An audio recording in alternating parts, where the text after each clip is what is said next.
Richard, can you give us the latest in terms of where Manchester is as far as this tier 2, tier 3 debate is concerned? Well, it's a good question at the moment. That we had our last discussion with government yesterday morning. When the meeting closed, said we would have another meeting later in the day. That meeting was, well, it was never arranged actually, because they said they hadn't been able to answer the questions that we'd raised, so, which is fair enough. If they can't, there's no point in meeting. Nothing arranged today, although we do know that there are meetings taking place elsewhere in the north of England. So certainly in Newcastle, certainly in Sheffield, and famously or infamously, depending on your point of view, in Lancashire as well. You live in Lancashire, don't you, Frank? Or do you still live in Lancashire? Between the two now, so I'm tier 2 and tier 3, so it's okay. All right, okay. So there was a lunch. Yeah, lunchtime today, there was a meeting between our chief executives and civil servants. We've got a meeting of leaders at 3 o'clock to get the results of that. Clearly, we've set out very clear objectives that, yes, we want to constrain COVID-19, of course we do. We also, in particular, want to protect vulnerable people. But we also want to keep our economy going as well, for lots of reasons, but also including health reasons, and not least mental health, where mental health has increasingly suffered the more that people have been restricted in Greater Manchester. That's where we are at the moment. We've seen nothing yet from government that would justify some of the measures that they want to take. No evidence that pubs, bars are particularly places of transmission. Let's face it, more people go to shops than go to pubs and bars. And from what I can see, from my own experience, shops are far likely to follow the guidance than pubs and bars as well. So I think part of our argument is that people do need to meet, but they should meet in a COVID-safe environment, and that's better than what we think the alternative would be. Close pubs and bars, for those people who like to go to pubs and bars, they won't stop mixing with their mates. They'll just carry out from the off license and go to somebody's house, and they will be in a very unsafe environment. They show no evidence that actually, from that point of view, that restricting bars and pubs would work. And I think most significantly, the package of support they're offering for businesses and the people who work in those businesses is completely inadequate. And it's inadequate for those that have to close as a consequence. And if they close, I think we're clear that a lot will never reopen. And it's not strong enough for those businesses who don't have to close, are not forced to close, but actually because of the other restrictions on people mixing, aren't able to function normally. So actually they need financial support as well. So that's where we are at the moment. I've seen nothing from what's been agreed in Liverpool or Lancashire that suggests that there is anything remotely acceptable on the table at the moment. And I think this is an interesting move of the dial, if I can put it that way, in terms of where the debate's going, because for some time we've been conscious of the economic impact that even a tier 2 lockdown is having on our cities. But I think people have almost been overwhelmed with the evidence and the focus on health, understandably to an extent, I suppose. But when you look at that bigger picture and you take account of the fact that places like Leeds, Liverpool, Manchester still have large swathes of deprivation, poverty, the last thing we need in terms of our longer term health interests in our part of the world is economic downturns. And that's what we're facing, Richard, at the moment, isn't it? Let's face it, we're already seeing businesses going into difficulties, job losses going up, unemployment rate now at 4.5%. So we do need to put a brake on that somehow, some way. We do. I think it must be clear what the government's focus is. You said it's on health. It's at the moment, it's on a very particular aspect of health, which is intensive care in hospitals. And it's a legitimate concern. In April, May, we almost reached the point of intensive care being overwhelmed, and it did squeeze out other things. There's particularly people who needed emergency care through A&E. So there are legitimate concerns about that, but it is a very narrow concern. I've talked to the experts at MFT, and they can identify who is likely to be hospitalised as a result of COVID-19, and of those, who is most likely to require intensive care. Apart from age, which we know is the biggest single factor, it is people with underlying conditions, like people who are very overweight, people with diabetes, people with high blood pressure. The point is that we can identify who is at risk. And one of the issues I have with government is why, if we know who is at risk, aren't we doing more in order to be able to support and protect those more vulnerable people? And surely wouldn't that be far more effective than hitting a whole load of people for whom the risk is minimal? I talked to the Vice Chancellors of Man Met and the University of Manchester earlier this week. And clearly we've had thousands of students testing positive. And I asked, well, how many students do you know have got ill? I think Man Met had one. Nancy couldn't think of, for the University of Manchester, couldn't think of any. You know, there are huge swathes of people. Yes, they are testing positive, but they are not getting ill. We ought to be able to concentrate on those people who are at risk of getting ill. And by and large, for anybody under 50, unless you've got those underlying conditions, it's not you. And if you take those points into account, you would hope someone sometime would start to listen to that very logical approach to this thing.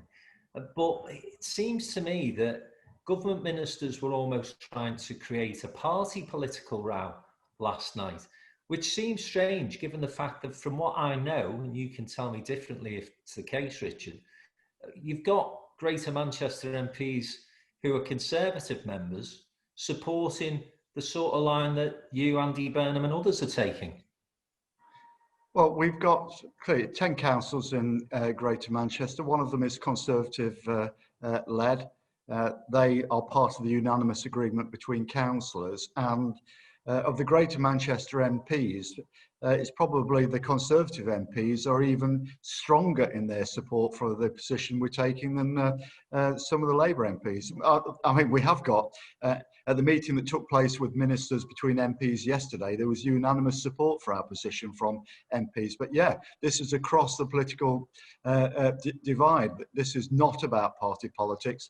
This is about 10 councils, the combined authority, and our parliamentarians all united in saying this is what we think is best for the people of Greater Manchester, and that we have far more detailed knowledge of the not just epidemiology of Greater Manchester, but also the demography, where the areas of concern are, where the areas of transmission are, and that's why we're in a better position to design the methods for being able to control the virus. And we all want to control the virus, and ideally we would like to be working with government to do that. We don't want to be in a standoff with government. It doesn't do anybody any good. But trying to turn it into a party political issue is just wrong. It's not. There's unanimity amongst Greater Manchester's politicians that what government is proposing is just, well, won't work and will cause damage. And Richard, in terms of, you've said to us, you know, it was left on the basis that you'd left a series of questions for them to come back and answer. There's a meeting later on this afternoon. But I think that I was surprised and disappointed, obviously, that Lancashire has been forced into a tier 3 position. It seems, from what I'm reading, that was against the wishes of the local leadership there. If the government do simply say at some point, either today or over the weekend, well, Manchester is going into tier 3, or Greater Manchester's into tier 3, are there any routes open to you to challenge that? I wouldn't have thought so. And I think also that we are responsible people that we have to put people of Greater Manchester first, and we're fighting like mad for the interests of Greater Manchester people. But if government makes that decision, and I hope they won't, then clearly, as responsible local leaders, we will have to comply with that. And that brings me on to my next point, because of course, if that happens, or indeed if Manchester stays in Tier 2, we've already talked about the economic impact and damage that's been done. So did you get any sense that there was a willingness and appetite to have a conversation about those business support and economic support packages that we desperately need coming down the line now? No, we got the direct impression that there was no appetite to talk about those things at all. And at the meeting yesterday morning, we were told almost flat, well, there's no more money. That's it. And if there's no more money, then there is clearly no basis for us to move our position at all. Because we've laid down a marker, and that marker is a support for the people currently in jobs in the city region and the businesses that employ them. And I don't see how we could possibly move from a position that doesn't continue to support those people and their workplaces. And the other point I just wanted to pick up with you, Richard, we had Tom Reardon on a call about an hour or so ago, and he's in a similar position to Greater Manchester, perhaps slightly better, because he seemed to be fairly confident that Tier 2 status was staying in place. Still very much of the view that there wasn't enough being done for the business support that you've spoken about. But we've long been talking now about this Northern Powerhouse movement and cooperation and collaboration across the North. Are those sort of collaborations, those sort of partnerships still in play here? Are we having collective conversations? Yeah, well, at its simplest, I'm on a WhatsApp group with the leaders of Leeds, Sheffield, Nottingham and Newcastle and Joe in Liverpool. And we are exchanging information actually as it happens. So we are in contact almost on a continuous basis. So yes, there is that dialogue, and that we are making sure that we know what's happening in all of our cities and trying wherever we can to take common positions. But we also have to acknowledge that we're not all in the same position. Our circumstances are different. Again, that's part of our argument with government, is that if circumstances are different in different places, you need to do different things, not these blanket measures that is all they seem to come up with, really. So yeah, we are in contact with there, but there was an implication from the meeting we had yesterday, and this I think was reflected in the statement that Andy made on behalf of Greater Manchester leaders yesterday.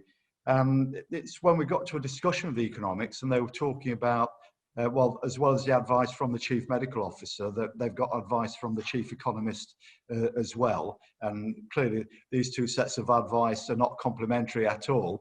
But we got a distinct impression that the north of England's economy was almost disposable in terms of keeping the rest going. Now, that might have been not the impression they wanted to give, but it was definitely the impression we got.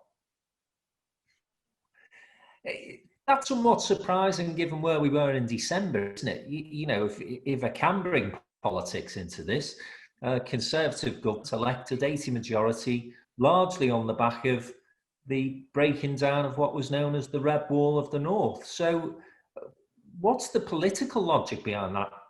Sure, you can't answer that, but it is surprising, Richard, isn't it, that approach, if that's the one they're adopting? It is surprising. I don't know what the politics are that lie behind that, but you have to look at other things that have happened in the last few weeks and read the signs. And of those Red Wall Tories in the north of England, they've clearly in the last couple of weeks have formed a lobby group, which clearly means that they're concerned that the things that they were promised are not happening at the moment. So I think that the fact that they are behaving that way says we're going to have to really put some pressure on if we are going to get the promises that were made by this government in that election delivered. Okay.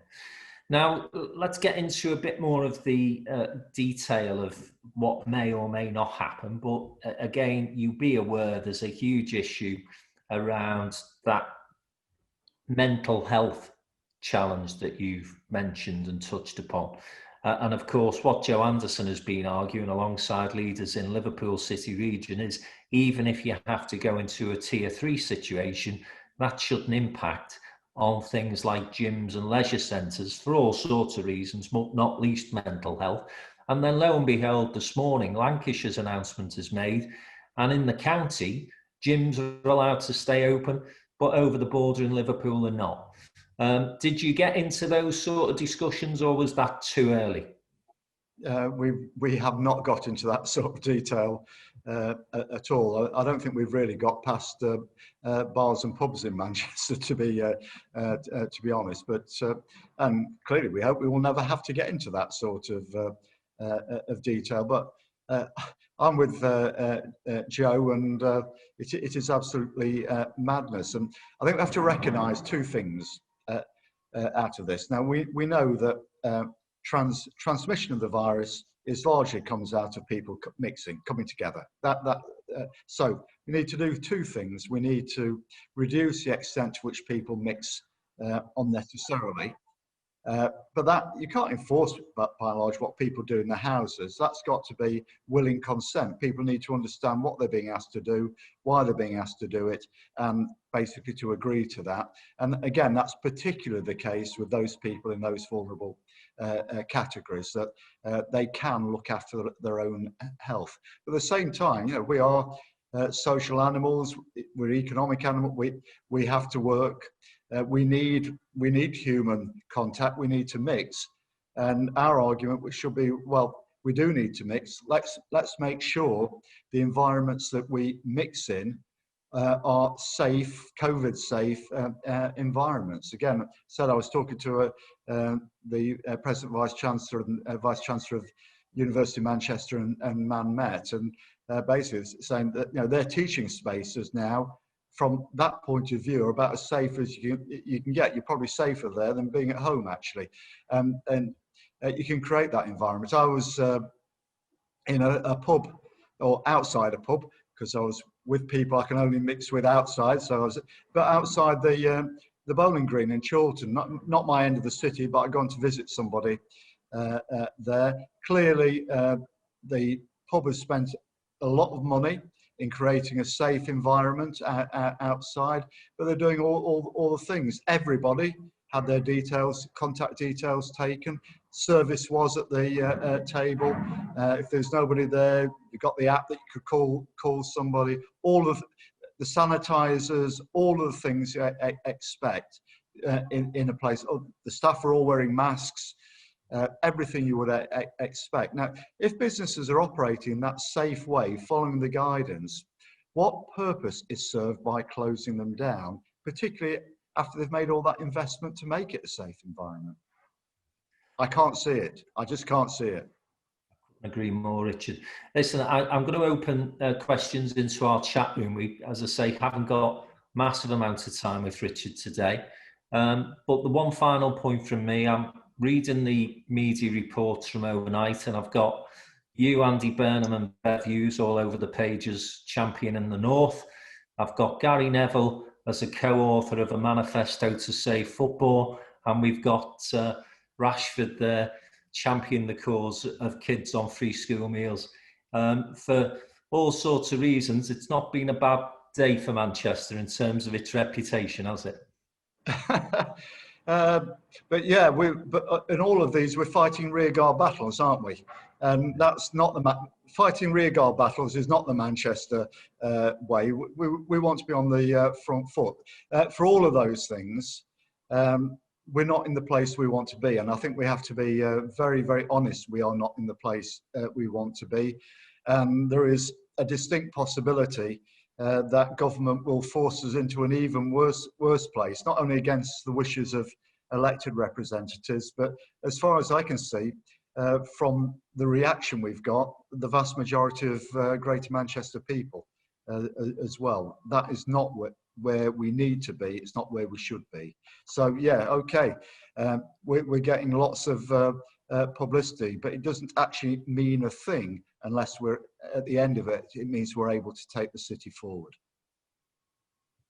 Thanks, Richard. There's just a comment, I think, more so than anything, from Andy McIntyre of VSI. Rational, calm and evidence-based, compassionate leadership. Many thanks to Sir Richard. And I think Manchester's built its regeneration over a quarter of a century, its renaissance, on the back of all of those things he's mentioned. You know, rational arguments, a calm approach, and evidence-based.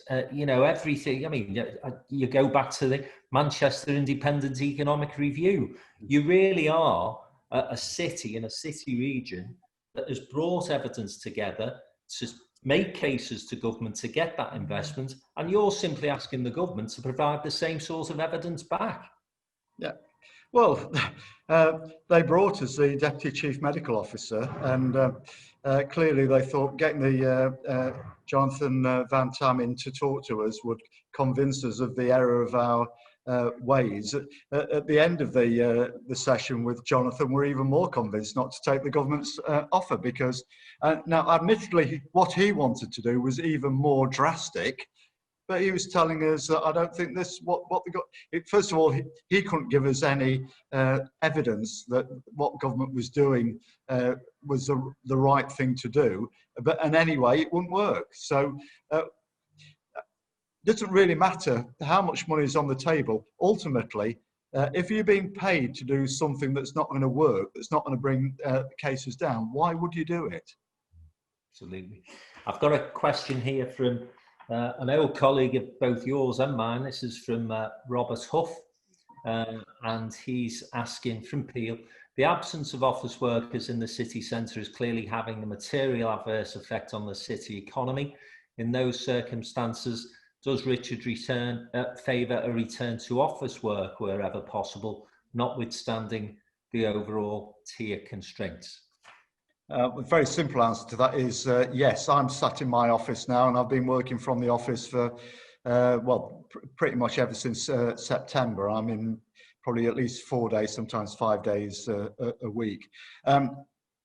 Going back to the mental health issue, I was really quite surprised just how much my well-being improved by coming back into the office rather than working from home. And I'm in the fortunate position, I live on my own and I've got a workspace at home. Many people don't have that, but I felt enormously better coming back into the office. Clearly, this is a COVID-safe environment, but I think if people have got a COVID-safe work environment, then they ought to be able to go to work, and it's probably going to be good to them to go for work.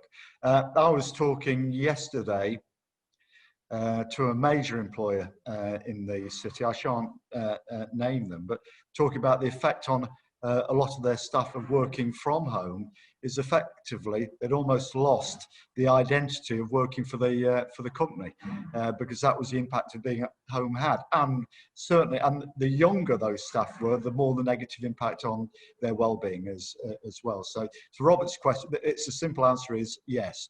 There is one real issue here, and there are quite a few surveys. Individual companies, OBI did a survey for the Business Sounding Board in Manchester, which shows actually people aren't worried about being in work, they are worried about the journey. I think there is work to do, particularly for people using public transport, to give people confidence about using it. I came in on the tram today because my bike got a puncture yesterday, or I would have been on the bike, but no, it was people were distancing, everybody was wearing a mask. Compliance with mask wearing on public transport now is really high, and we just need to get that message over that it is relatively safe to be using public transport. But yes, Robert, people should be back at work. Right, and final point, and several people have emailed in about this, Richard, and it's the school situation. Any indication from the government that they're looking to have another close down of schools? The opposite, really, and which I'm pleased about, is that for schools, colleges, universities, and they have told us it's a priority to keep them open, and I think that is the right thing to do. So if you think we're just looking for arguments with the government for the sake of it, here's me agreeing with them. And again, this is about young people's well-being. Loads of teachers have reported on what kids said when they came back to school, just how happy they were to be back in school because of the impact of being at home all the time. But of course, it's their long-term future as well, is that we can't ignore the long term, particularly for our young people, because they might have to suffer 50, 60 years as a consequence of things happen now if we're not very, very careful. And we must not allow that to happen. Richard, thanks so much for giving up some time to be with us this afternoon. And hopefully, I've said this to you at least 3 or 4 times now through this thing, we'll see each other face to face very soon. Thanks, mate. I certainly hope so, Frank. See you soon. Take care, everybody. Bye. Thank you.